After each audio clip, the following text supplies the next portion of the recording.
Let's cut straight to what actually works when you want someone back who doesn't want you back. Not the begging, not the pleading, not the desperate texts at 2 a.m.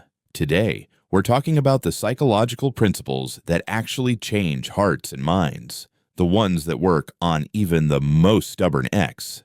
This isn't about manipulation. This is about understanding human psychology so well that you create an environment where reconciliation becomes possible, where coming back feels like their idea, not yours.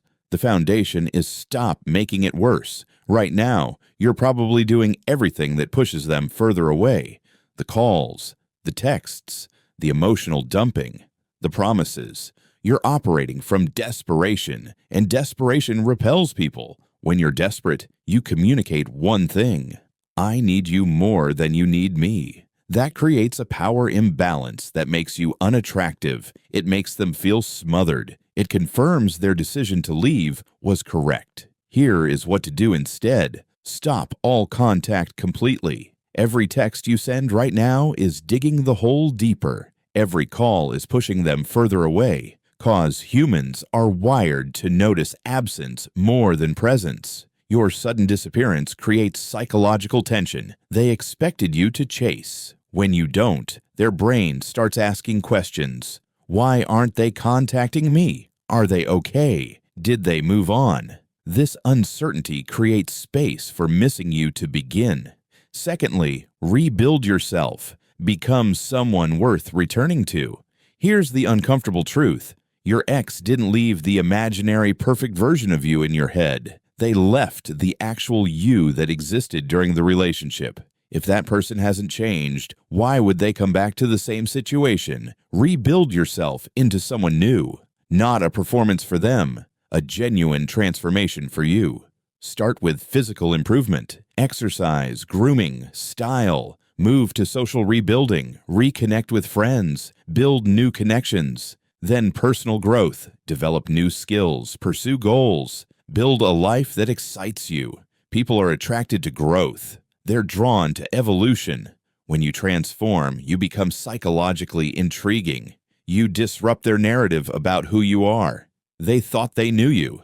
Now they see someone different, and curiosity begins. Thirdly, the demonstration. Show, don't tell. This is where most people fail spectacularly. They transform a little, then run to their ex shouting, "Look, I've changed. Take me back." Wrong approach. Completely wrong. Let your transformation be discovered, not announced. Live your new life authentically. Allow mutual friends to naturally mention, "Wow, you should see him lately." Let social media, if you must use it, show glimpses of your new life. Not bragging, just living. Because self-reported change is cheap. Discovered change is valuable. When they hear from others that you're doing well, it carries more weight than you telling them. When they see evidence of your new life, it feels more authentic than your promises. Fourth, the reconnection, the strategic first contact. When enough time has passed and genuine change has occurred, you make contact, but not the contact you're imagining. Send one text, only one, and it must follow this exact psychology. Casual, no emotional weight. Specific, reference a positive memory. Brief, no paragraphs, no pressure, no demand for response, no relationship talk, zero mention of the past problems. Example, "Hey, I was at place you both liked today, and it made me think of that time. We positive memory. Hope you're doing well." That's it. Send it. Then put your phone away. This text does 3 psychological things. It triggers nostalgia, positive association. It shows you're doing fine, not desperate. It's easy to respond to.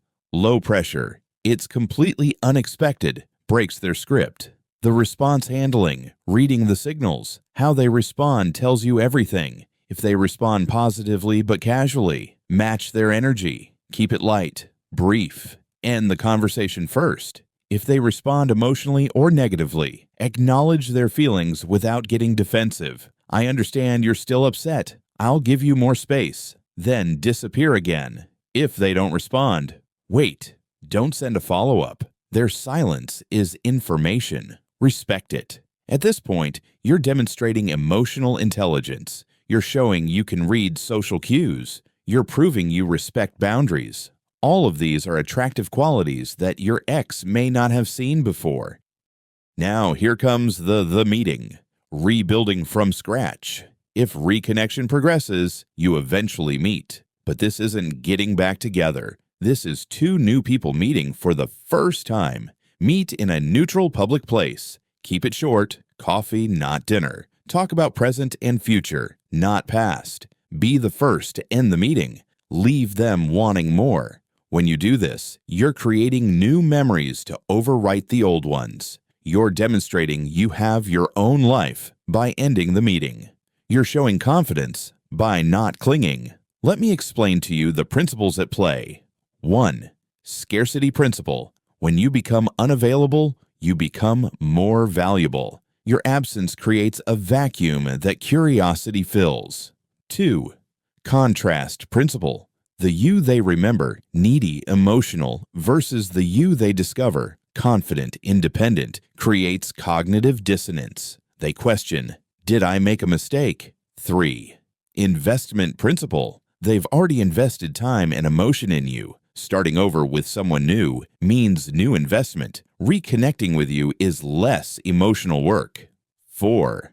Growth attraction. Humans are biologically wired to seek mates who show potential for growth and improvement. Your transformation triggers this instinct. 5. Autonomy, respect. By giving them space, you're showing respect for their autonomy. This makes them feel safe, and safety is necessary for reconnection. But if you rather focus on begging, promising change, guilt trips, constant contact, using friends as messengers, you might never genuinely win her back. 'Cause even if she eventually comes back to you, it would be out of pity, which would keep you emotionally drained forever, because you will have to continuously put in the work to make her see you are worthy of her. You must stop thinking, how do I get them back? And start thinking, how do I become someone they'd want to come back to? The difference is everything. The first is about them.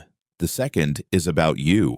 And ironically, becoming someone worth returning to is what actually makes returning possible. Sometimes through this process, you discover something important. You don't want them back anymore. You've grown beyond who you were in that relationship. You've built a better life. And that's actually the best outcome, because now you're free to find someone who wants you as you are now, not who you were then.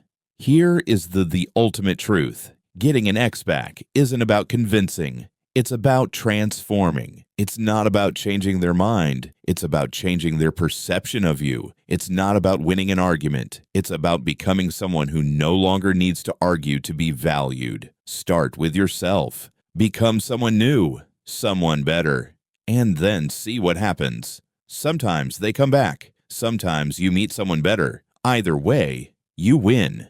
Because the person who emerges from this process, whether alone or reunited, is stronger, wiser, and more complete than the person who began it. And that's the real victory, the one that lasts regardless of what they choose. If this video resonates with you, please like, comment, share. Subscribe to Unmasked and turn on your notification. See you on the next video.